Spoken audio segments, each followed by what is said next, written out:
لنهتدي لولا أن هدانا الله أشهد أن لا إله إلا الله وحده لا شريك له وأشهد أن محمدا عبده ورسوله اللهم صل وسلم وبارك على محمد وعلى آل محمد كما صليت وباركت على إبراهيم وعلى آل إبراهيم في العالمين إنك حميد مجيد أما بعد. Bapak-bapak dan ibu-ibu serta jamaah sekalian, rahimani wa rahimakumullah, semoga kita semua yang hadir di majelis ini senantiasa dirahmati Allah Subhanahu wa taala. Amin ya Allah ya rabbal alamin. Alhamdulillah Bapak Ibu dan hadirin sekalian, pada pagi ini kita masih bisa hadir ya ke masjid ini dalam rangka tadi untuk menunaikan sholat subuh berjamaah. Ini tentu suatu nikmat besar yang wajib kita syukuri. Kemudian untuk beberapa menit ke depan kita akan melanjutkan ngaji kitab At-Thariq ila Mahabbatillah karya Syekh Abdullah bin Iwad Muhammad Al-Hasan hafizahullah ta'ala. Bapak Ibu dan jamaah sekalian, pada kesempatan kali ini kita akan melanjutkan pembahasan di halaman 9, yaitu pembahasan yang keempat ya, al-mabhasur rabi', samaratu al-mahabbah, buah daripada cinta kepada Allah dan Rasulnya tentu saja. Nah, beliau mengatakan min a'zamiha ayyajidal mu'minu fi qalbihi halawatal iman. Di antara buah yang paling besar daripada cinta kepada Allah, ya, maka seorang mukmin dia akan mendapatkan di dalam hatinya kelezatan iman, manisnya iman. Jadi Bapak Ibu, kalau kita betul-betul mencintai Allah dan Rasulnya ya, dengan jujur, maka buah yang akan kita petik adalah kita akan merasakan betapa manisnya iman di dalam hati kita, lezatnya iman. Dan itu diterangkan dalam hadis yang dikeluarkan oleh Imam Bukhari dan Muslim, riwayat dari Anas bin Malik radhiyallahu anhu. Beliau mengatakan anna Rasulullah sallallahu alaihi wasallam qala, bahwasanya Rasul sallallahu alaihi wasallam beliau bersabda, salasun man kunna fihi wajada halawatal iman. Ada 3 perkara, barang siapa ketiga perkara ini ada dalam dirinya, maka dia akan mendapatkan manisnya iman. Yang pertama, ayyakunallahu wa rasuluhu ahabba ilaihi mimma siwahuma. Allah dan Rasulnya menjadi pihak yang paling dia cintai selain dari keduanya. Jadi sesuatu yang paling dia cintai Allah dan Rasulnya. Ini yang pertama. Yang kedua, wa ayyuhibbal mar'a la yuhibbuhu illa lillah. Mencintai seseorang dan dia tidak mencintai orang tersebut kecuali karena Allah. Dan yang ketiga kata Nabi, wa ayyakraha an yamuda fil kufr kama yakrahu an yuqdhafa fin nar.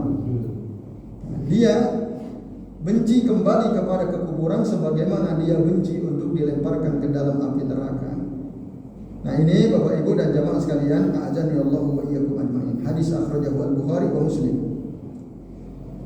Ini keterangan dari Nabi bahwa orang yang memiliki 3 sifat ini tadi, salah satu di antaranya bahkan yang pertama, ketika Allah dan Rasulnya menjadi pihak yang paling dia cintai selain daripada keduanya, nah, maka dia akan mendapatkan manisnya iman, ya, halawatul iman. Nah, inilah buah daripada al-mahabbah itu.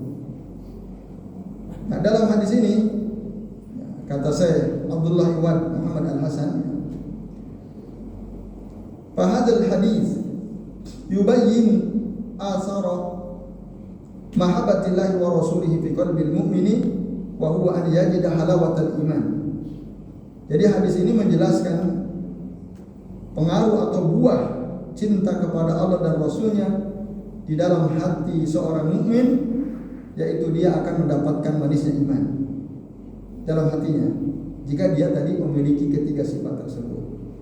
Nah, Syekhul Islam Ibnu Taimiyah rahimahullah, beliau mengatakan bahwasannya Nabi SAW bahwa ketiga sifat ini apabila ada pada diri seseorang, maka dia akan mendapatkan manisnya iman. Karena mendapatkan manisnya iman itu tentu akan mengikuti ya sesuatu yang dia cintai. Maka barang siapa faman ahabba syai'an aw istahahu idza hasala lahu muradahu fa innahu yajidul halawah wal ladzata was surura. Karena orang yang mencintai sesuatu, menginginkan sesuatu, lalu dia mendapatkan apa yang diinginkan itu, maka dia akan mendapatkan kelezatan, dia akan mendapatkan sesuatu yang manis, dia akan mendapatkan kebahagiaan kalau dia mendapatkan apa yang dia inginkan itu. Nah, ini Bapak Ibu dan jemaah sekalian, a'adzani Allahu wa iyyakum. Maka untuk menyempurnakan cinta ya kita kepada Allah dan Rasulnya, termasuk untuk merinci, maka kita harus menolak kebalikannya, yaitu berarti mencintai selain Allah dan selain Rasulnya. Itu sesuatu yang harus kita tolak supaya sempurna. Maka tadi untuk menyempurnakan ayyakunallahu wa rasuluhu ahabba ilaihi mimma siwahuma fa inna mahabbatallahi wa rasulahu fa inna mahabbatallahi wa rasulihi la yaktafi fiha bi aslil hukum. Karena mencintai Allah dan Rasulnya itu tidak cukup hanya sekedar cinta, balla buddha, kata beliau ya, an yakunallahu wa rasuluhu ahabba ilaihi mimma siwahuma. Tetapi dia harus ya, menjadikan Allah dan Rasulnya pihak yang paling dia cintai selain dari keduanya ya, sebagaimana tadi diterangkan dalam hadis Nabi SAW. Ini Bapak Ibu dan sekalian.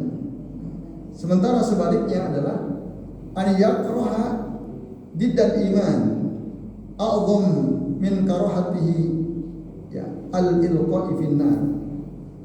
Dia membenci lawan daripada keimanan, kebencian dia sangat besar, sebagaimana bencinya dia dilemparkan ke dalam api neraka. Maka kita harus membenci sebaliknya gitu ya, benci kepada kekufuran dan seterusnya. Nah, oleh karena itu Bapak Ibu dan jemaah sekalian, setiap kali kecintaan seorang mukmin kepada Allah dan Rasulnya bertambah, maka bertambah pula lah dia akan merasakan kemanisan iman.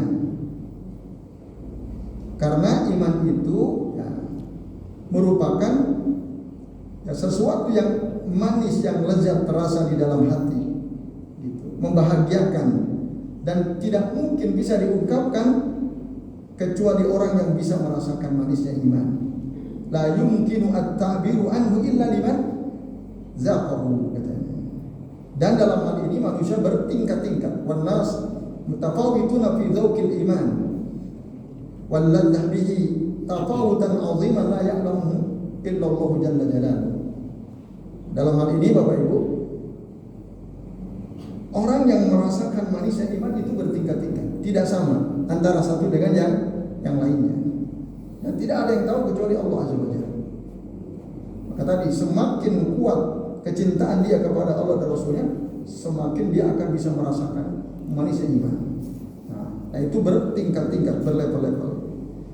Itu kata saya ya, penulis kitab ini,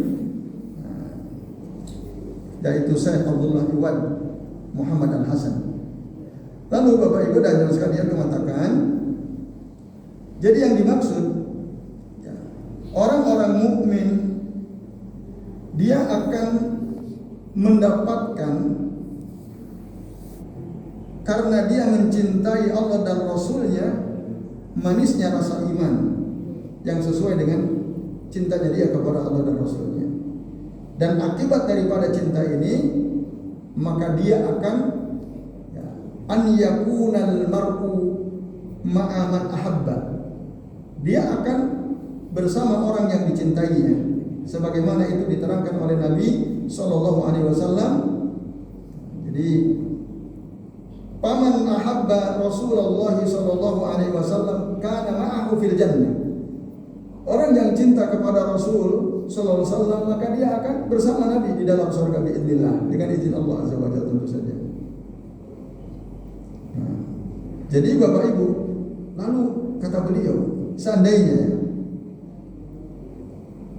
kecintaan kita kepada Nabi Sallallahu Alaihi Wasallam itu, ya, pahalanya tidak ada kecuali kita akan membersamai Nabi di sorga dan mendapatkan nikmat sorga bersama beliau, bisa bertemu dengan beliau.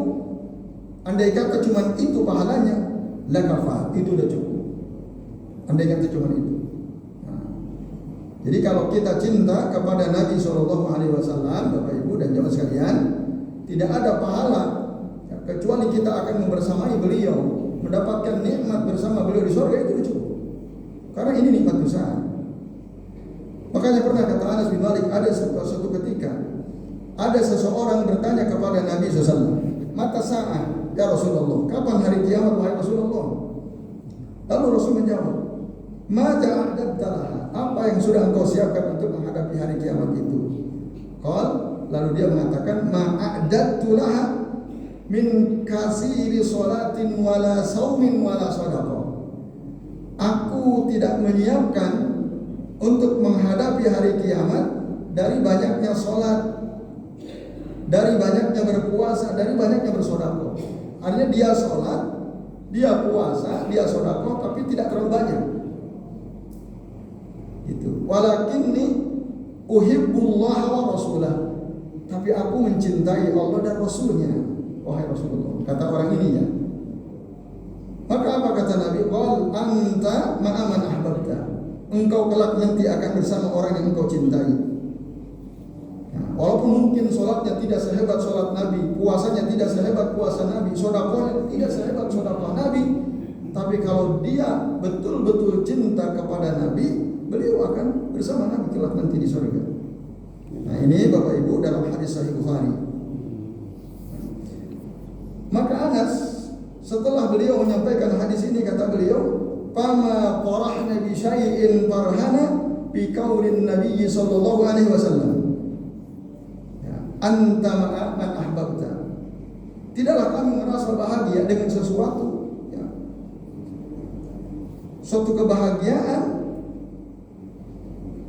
dengan perkataan Nabi sallallahu alaihi wasallam ketika beliau mengatakan, anta ma'aman ahbabta, engkau akan bersama orang yang engkau cintai. Itu kata Anas. Jadi bahagia sekali sahabat Anas bin Malik mendengar perkataan Nabi ini bahasanya. Makanya beliau mengatakan, "Fa'ana uhibbun Nabiyya sallallahu alaihi wasallam wa Abu Bakar wa Umar." Aku mencintai Nabi SAW, aku mencintai Abu Bakar, aku mencintai Umar. Wa arju an akuna ma'ahum bihubbi iyyahum, dan aku berharap semoga aku kelak nanti bersama mereka karena kecintaanku kepada mereka. Wa illam a'mal bi misli a'malihim, meskipun amal ibadahku tidak sehebat amal ibadah Nabi, tidak sehebat amal ibadah Abu Bakar, tidak sehebat amal ibadah Umar, tapi aku cinta mereka. Aku berharap semoga aku bisa bersama mereka. Nah, itu kata Anas bin Malik dalam hadis Sahih Bukhari, Bapak Ibu dan jamaah sekalian.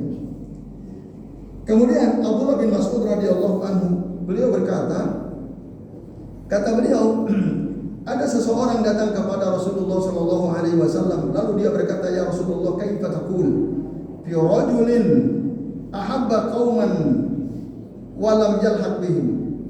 Ya Rasul, bagaimana menurut engkau ketika ada seseorang mencintai suatu kaum, tapi orang ini amalnya tidak sama dengan kaum yang dicintainya? Apa kata Nabi? Faqala Nabi sallallahu alaihi wasallam, al-mar'u ma'a man ahabba.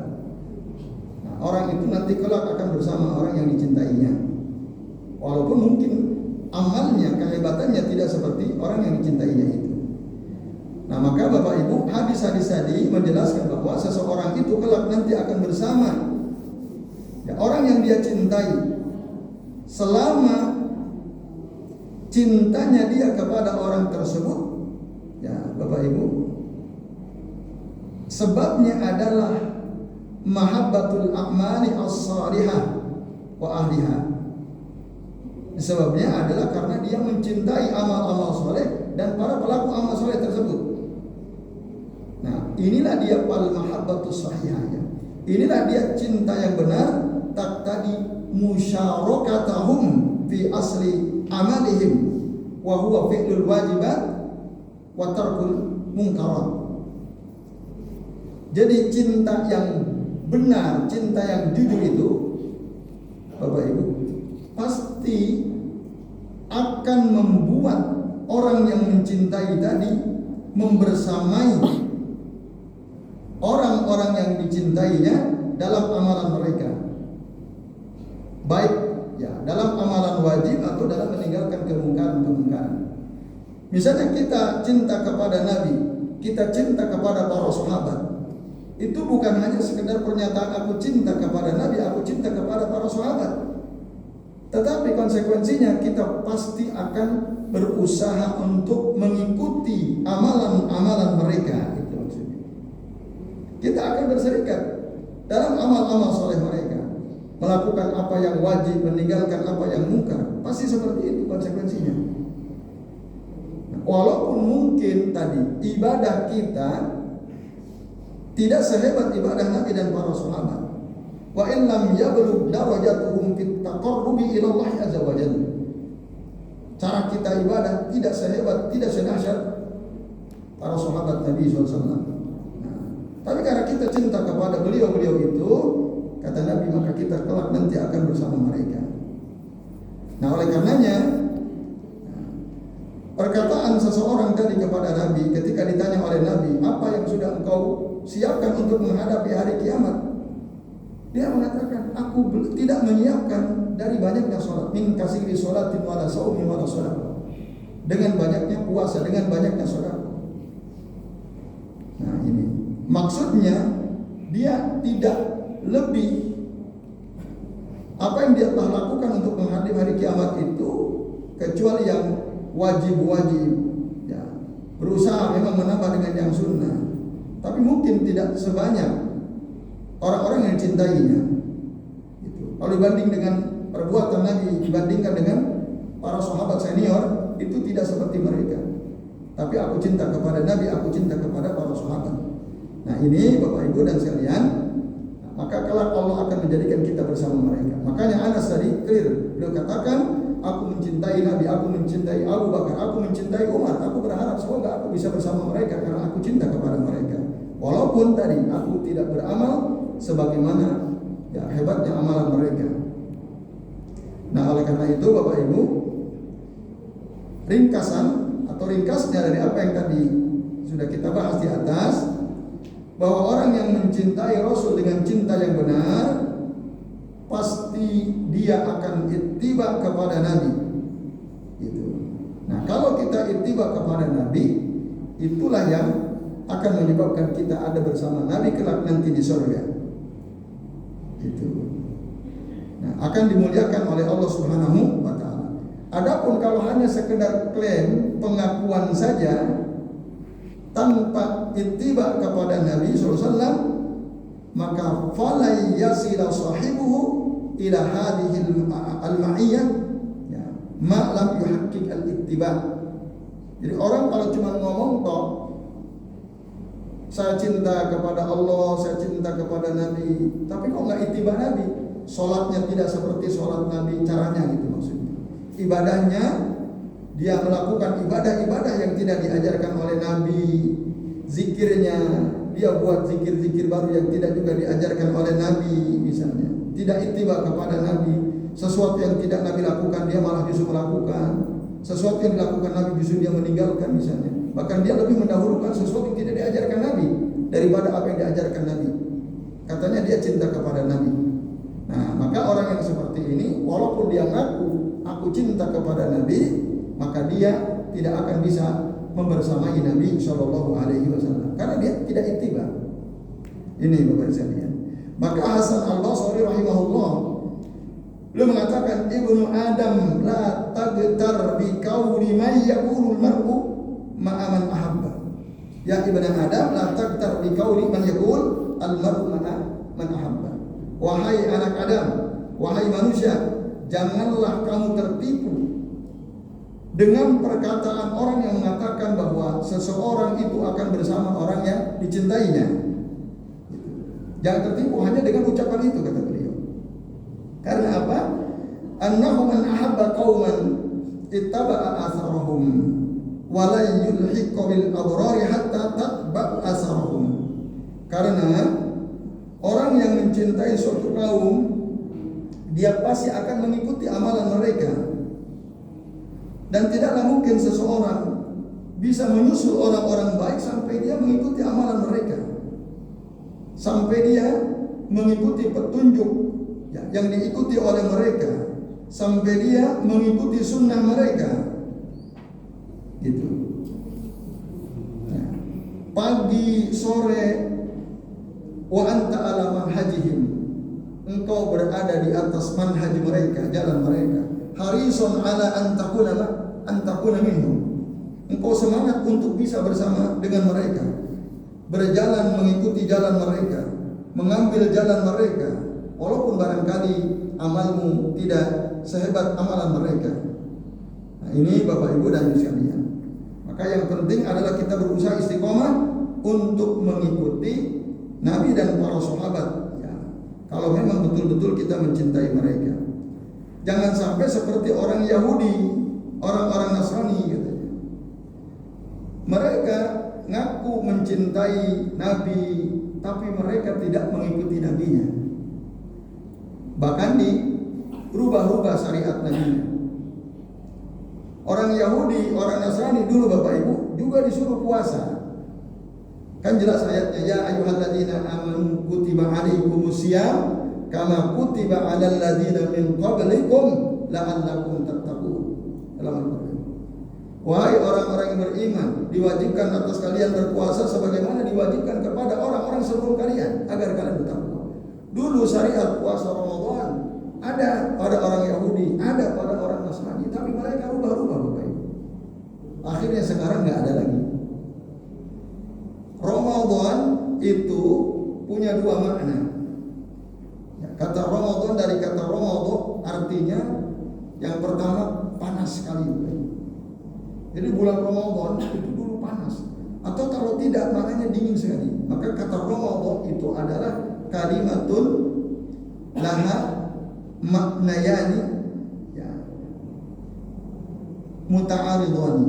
Kata yang memiliki dua makna yang kontradiksi. Panas sekali atau dingin sekali. Maka mereka ketika masuk Ramadan terasa panas, udah deh kita gak usah puasa gitu. Nanti aja kita ganti. Gantinya kapan? Bulan depannya kita puasa sekaligus 2 bulan. Gitu ya. Dingin cepet lapar, gak kuat kita puasa nanti aja. Akhirnya dirubah oleh mereka. Nah, akhirnya ternyata di bulan berikutnya, apalagi 2 bulan tambah tidak kuat lagi. Akhirnya sekarang itu sudah tidak ada puasa Ramadan. Nah, itu orang-orang Yahudi, orang-orang Nasrani. Katanya cinta kepada Nabi, tapi itu hanya pengakuan saja, amalnya menyelisihi Nabi SAW. Nah, karena apa tadi? Mereka itu li'annal Yahud dan Nasara khalafu al-anbiya atau anbiya'ahum fil qawli wal amal. Mereka menyelisihi para nabinya, baik dalam perkataan maupun dalam perbuatan. Salaku ghaira tariqihim fasara mawriduhumun nar. Mereka berjalan di atas jalan yang ditempuh oleh nabi mereka, maka tempat mereka adalah neraka. Na'udzubillahi min dzalik. Nah, kita mohon perlindungan kepada Allah dalam keadaan seperti itu. Bahkan Bapak Ibu dalam surah Al-Maidah ya, ayat 18, mereka itu ngakunya mereka itu adalah anak-anak Allah gitu. Kekasih-kekasih Allah. Kalau kita buka tuh dalam surah Al-Maidah ayat 18, mereka mengatakan wa qalatil yahudu wan nasara nahnu abna'ullahi wa ahibba'uh. Berkatalah orang Yahudi dan orang Nasrani, kami ini adalah anak-anak Allah. Ya. Wa ahibba'uhu, dan kami adalah kekasih-kekasih Allah. Itu pengakuan mereka sendiri. Tapi ketaatan mereka kepada nabinya tidak ada. Mereka tidak mentaati Allah. Nah, itu hanya klaim semata-mata. Maka kalau kita memang mengaku cinta sama Nabi, Bapak Ibu dan sekalian, berarti konsekuensinya kita harus ittiba kepada Nabi. Itu. Jadi bukan hanya pengakuan semata-mata, tapi ada buktinya secara konkret kalau dia memang betul mencintai Nabi. Nah, ini Bapak-bapak dan Ibu-ibu serta jemaah sekalian rahimani wa rahimakumullah. Kemudian pembahasan yang kelima, Bapak Ibu, syirkul mahabbah. Nah, ada syirik dalam cinta. Kesyirikan itu dalam kitab At-Tanbihat Al-Mukhtasarah karya Fadilatul Syekh Abdullah Syekh Ibrahim bin Syekh Saleh Abu Ahmad Al-Quraisy, beliau mengatakan bahwa syirik itu ada 3. Ada asyirkul akbar, ada asyirkul asghar, ada asyirkul al-khafi. Syirkul khafi itu, saya mulai dari syirkul khafi dulu. Nah, ada syirkul al-mahabbah tadi. Syirkul mahabbah itu bagian daripada asyirkul akbar. Jadi syirik itu ada 3, ada asyirkul khafi, ada asyirkul asghar, ada asyirkul akbar. Syirkul khafi itu artinya adalah kesyirikan yang samar-samar. Hampir kita tidak bisa mendeteksi apa yang kita ucapkan, apa yang kita lakukan itu. Kita tidak merasa kalau itu syirik, padahal itu kesyirikan. Nah, itu namanya asyirkul khafi. Nah, Bapak Ibu dan jemaah sekalian, azan ya Allahu wa iyyakum ajmain. Nah, itu disebutkan dalam hadis riwayat Abu Musa Al-Asy'ari radhiyallahu anhu. Jadi Nabi pernah, kata beliau berkata di hadapan orang-orang, ya ayuhan nasu ittaqu hadza syirka fa innahu ahfa min dabibin namal ala safa'i sauda fi dhulmatil lail. Wahai manusia, hati-hati kalian dari kesyirikan, karena syirik itu lebih samar daripada tapak semut hitam di atas batu hitam di tengah gelapnya malam. Coba Bapak Ibu bayangkan, bisakah kita melihat tapak semut hitam di atas batu hitam di tengah gelapnya malam? Bisa nggak Bapak Ibu? Nggak bisa, susah. Itulah kesyirikan. Itu lebih samar kan? Nabi yang ngomong, Nabi Bapak Ibu, dalam hadis riwayat Bukhari. Maka bapak-bapak dan ibu-ibu serta jemaah sekalian, ya, para sahabat lalu bertanya kepada beliau, ya Rasulullah, kaifa nattaqihi atau kaifa nattaqi minasyirki wa huwa afdal min dabibin namli ya Rasulullah. Lalu bagaimana cara kita menjaga diri kita dari kesyirikan, sementara kesyirikan itu lebih samar daripada tapak semut hitam itu ya Rasulullah. Takut Bapak Ibu sahabat takut. Tapi menyampaikan itu mereka merasa khawatir. Kalau gitu kita berarti nggak akan bisa selamat dari kesyirikan. Iya, memang karena dia samar sekali. Abdullah bin Abbas radhiyallahu anhu, nah beliau menjelaskan, banyak ya, orang nggak paham, nggak sadar, padahal dia melakukan kesyirikan. Contoh misalnya, ketika rumah seseorang itu didatangi seorang pencuri, lalu ketika pencuri itu akan beraksi, Bapak Ibu, tiba-tiba dia menginjak, katakanlah bebek gitu ya, atau kalau di kita kucing, ketika dia akan mencungkil jendela rumah kita, lalu si pencuri itu menginjak kucing itu mengeong, lalu kita bangun. Kira-kira Bapak Ibu, si pencuri itu akan jadi lanjut melakukan aksi pencuriannya atau kabur? Kabur. Dia akan kabur. Lalu kita bilang, untung ada kucing. Nah, rumah saya enggak jadi kecurian. Itu ungkapan yang mengandung kesyirikan, Bapak Ibu. Nah, sering kita tidak sadar. Kita wudhu, Bapak Ibu ya.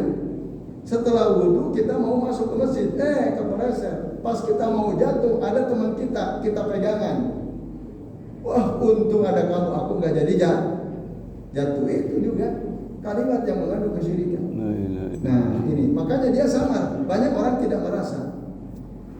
Oleh karenanya Bapak Ibu, sahabat takut sekali. Lalu gimana caranya ya Rasul supaya kami bisa menjaga diri kami dari kesyirikan samar ini? Lalu Bapak Ibu, Rasulullah SAW mengajarkan kepada mereka suatu doa yang sangat penting untuk kita hafal. Karena jangan-jangan kita sebenarnya sering mengucapkan ucapan syirik, melakukan perbuatan syirik, tapi kita tidak sadar. Maka cara untuk menjaganya, kata Nabi SAW, Qulu, ucapkanlah oleh kalian, Allahumma inna na'udzubika min an nusyrika bika syai'an na'lamu wa nastaghfiruka lima la na'lamu. Hafal Bapak Ibu doa ini? Insyaallah. Hafal ya? Coba gimana? Mas Fajar?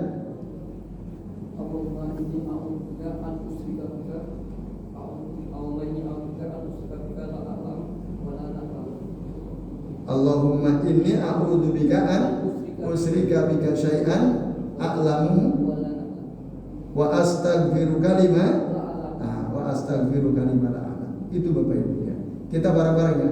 Allahumma inna na'udzubika an nusyrika bika syai'an na'lamuhu wa nastaghfiruka lima la na'lamu.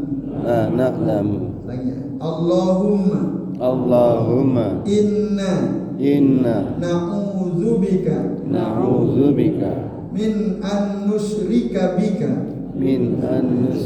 bika syai'an na'lamuhu wa nastaghfiruka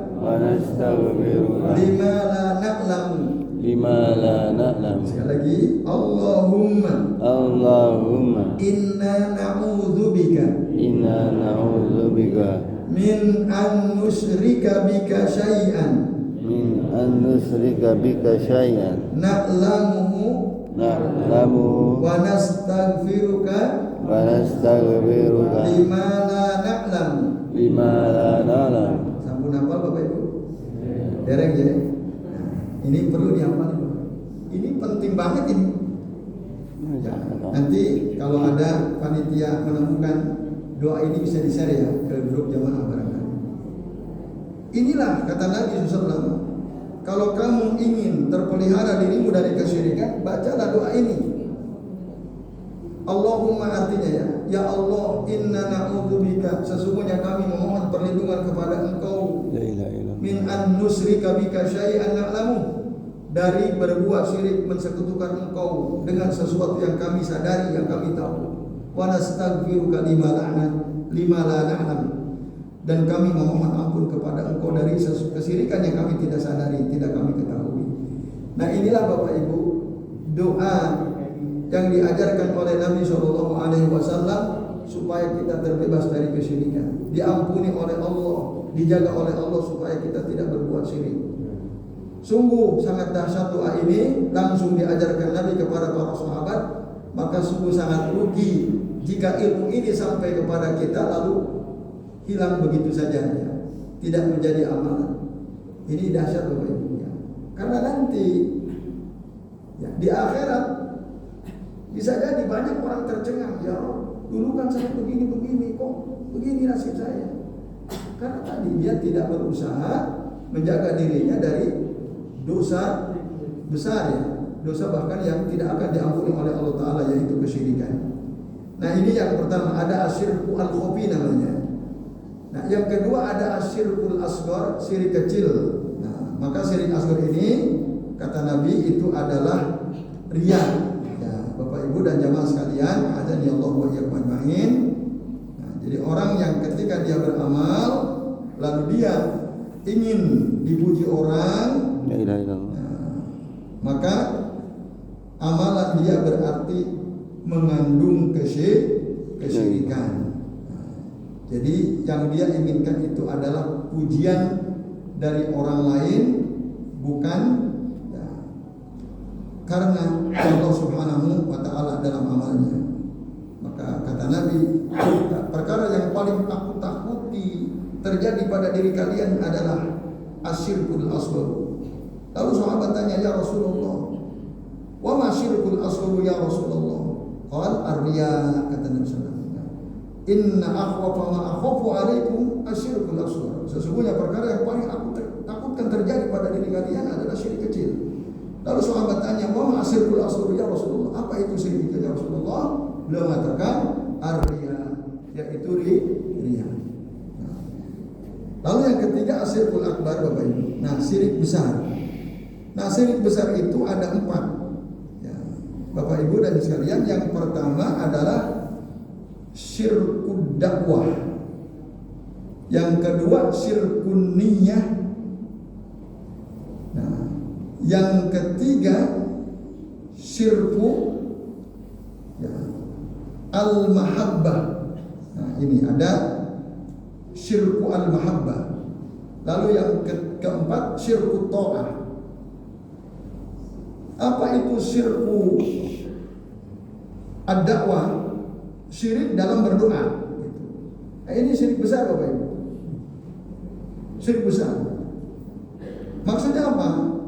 Maksudnya ada di antara orang-orang pada saat dia berdoa meminta sesuatu, dia mintanya tidak kepada Allah Azza wa Jalla.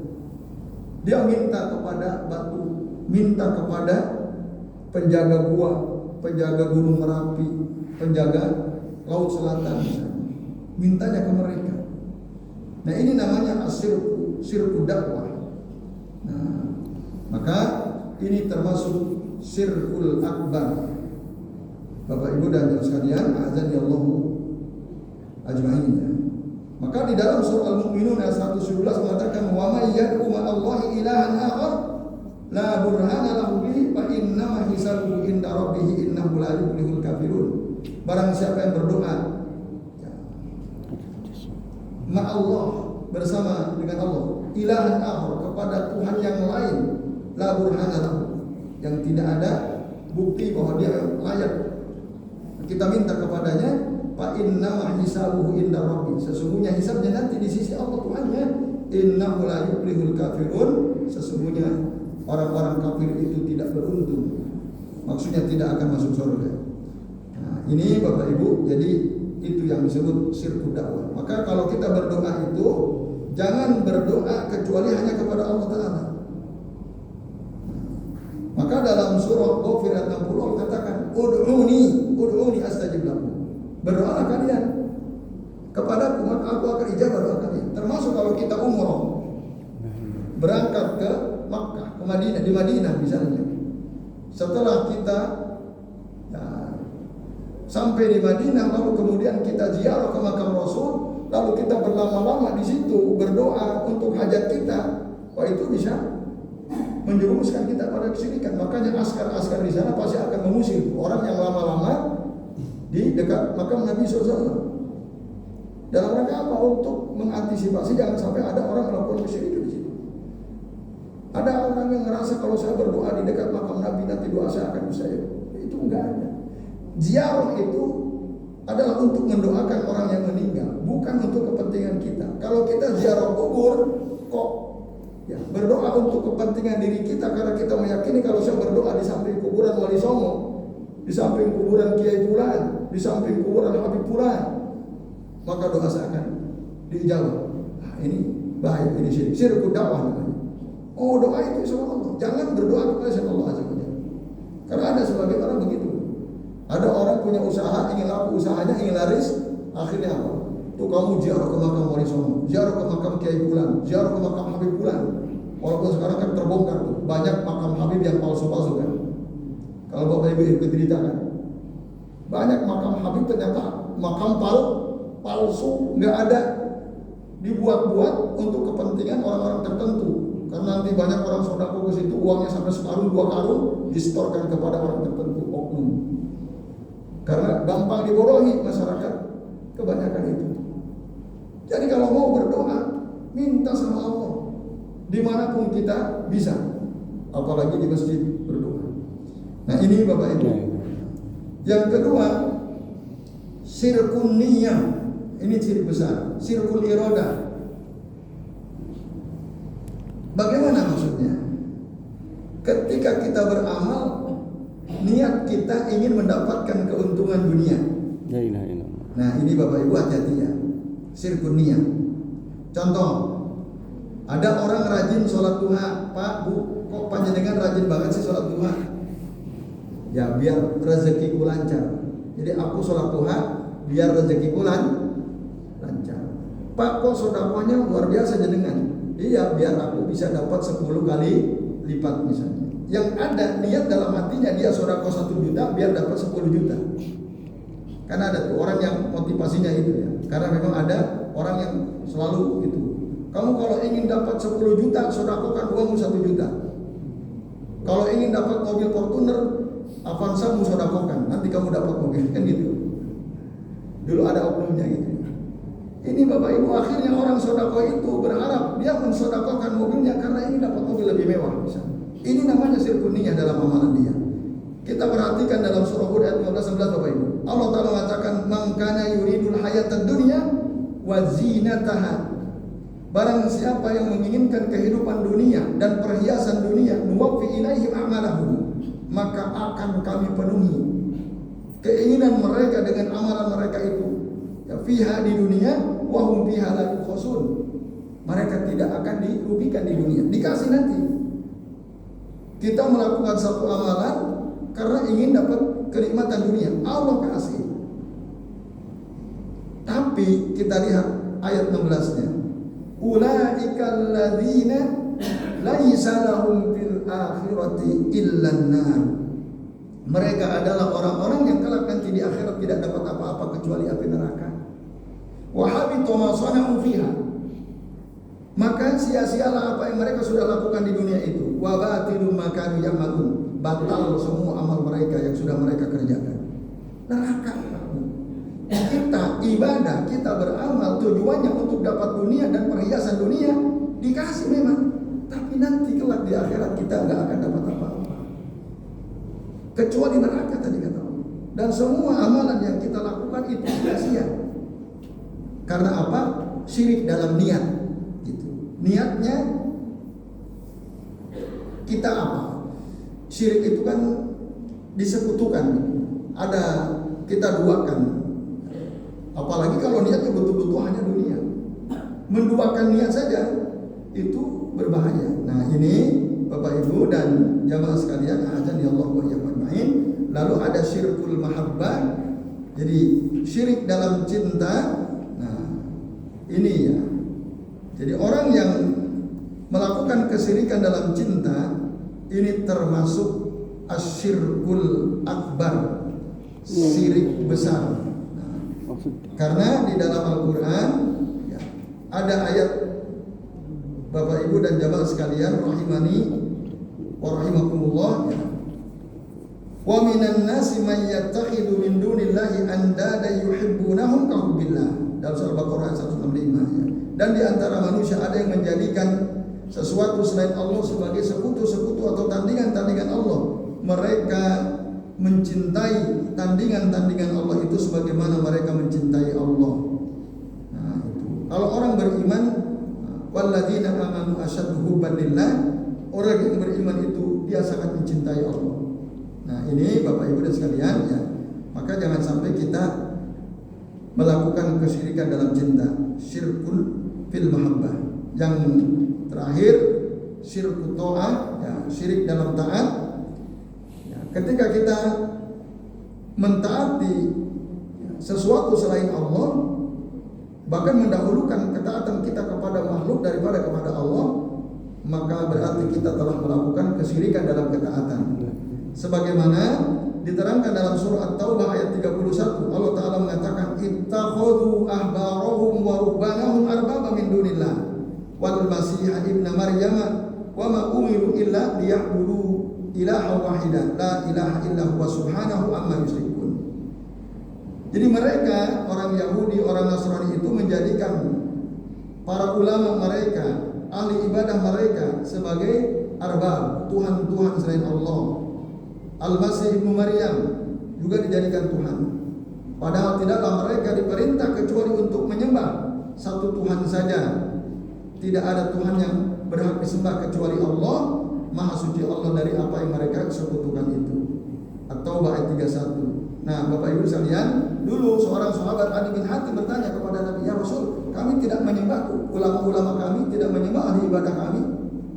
Lalu kata Nabi, "Bukankah kalian ketika mereka ulama-ulama kalian itu, ahli ibadah kalian itu mengharamkan sesuatu yang dihalalkan oleh Allah, kalian ikuti mereka? Atau menghalalkan sesuatu yang diharamkan oleh Allah, kalian juga ikut mereka? Nah, itulah ibadah kalian kepada mereka." Jadi kita lebih mentaati tokoh kita, Bapak Ibu. Padahal apa yang dikatakan oleh tokoh kita bertentangan dengan Quran dan Sunnah. Nah, ini berarti kita telah melakukan kesyirikan dalam ketaatan. Na'udzubillahi min dzalik. Nah, ini Bapak Ibu dan sekalian keterangan ya, terkait dengan syirku al-mahabbah. Ya, mudah-mudahan kita tidak melakukan kesyirikan dalam cinta kita ya. Yang paling kita cintai Allah dan Rasulnya. Nah, sementara yang lainnya ada di bawah cinta kita kepada Allah dan Rasulnya. Demikian yang bisa kita bahas ya pada kesempatan pagi ini. Mudah-mudahan bermanfaat dan kami mohon maaf apabila yang kami sampaikan ada kesalahan. Bapak Ibu, mari kita akhiri kajian kita pagi ini dengan doa kafaratul majlis. Subhanallahumma wa bihamdika asyhadu an la ilaha illa anta astaghfiruka wa atubu ilaik. Wa sallallahu ala Muhammadin wa ala alihi wa sahbihi wa baraka wa sallama alaihi ajma'in. Billahi taufiq wal hidayah. Wassalamualaikum warahmatullahi wabarakatuh. Waalaikumsalam warahmatullahi wabarakatuh.